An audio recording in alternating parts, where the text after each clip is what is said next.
Bon dia, nois. Avui us proposo un repte. Resulta ser que no tinc cuina, perquè me l'anava a canviar i resulta que amb tot el que està passant ningú vol venir a posar-me-la i normal, tampoc vull que vingui ningú ara. Llavors el que us proposo és, com hem de treballar la recepta, m'agradaria que féssiu una recepta d'un menjar que jo pugui fer sense necessitat de fogons, d'acord? A veure qui em fa el millor menjar, saludable, fàcil i que realment pugui alimentar-me jo i la meva família. La meva família i jo, millor dit. Llavors, doncs ja ho sabeu, d'acord?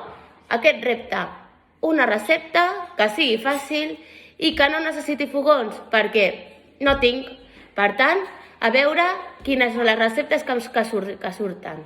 Aquí també podeu demanar ajuda als pares, però sobretot podeu buscar per l'iPad. A l'iPad, receptes fàcils, sense fogons, com vulgueu. Però evidentment, si és per un dinar, no podrà ser un berenar, sí? Llavors, només us proposo una cosa més, i és que teniu tota la setmana per buscar-la, d'acord?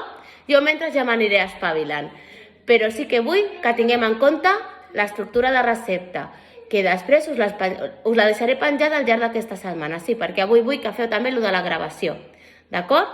O sigui que aneu pensant què puc menjar? No ho sé, perquè no tinc fogons, ho deixo a les vostres mans. Adeu!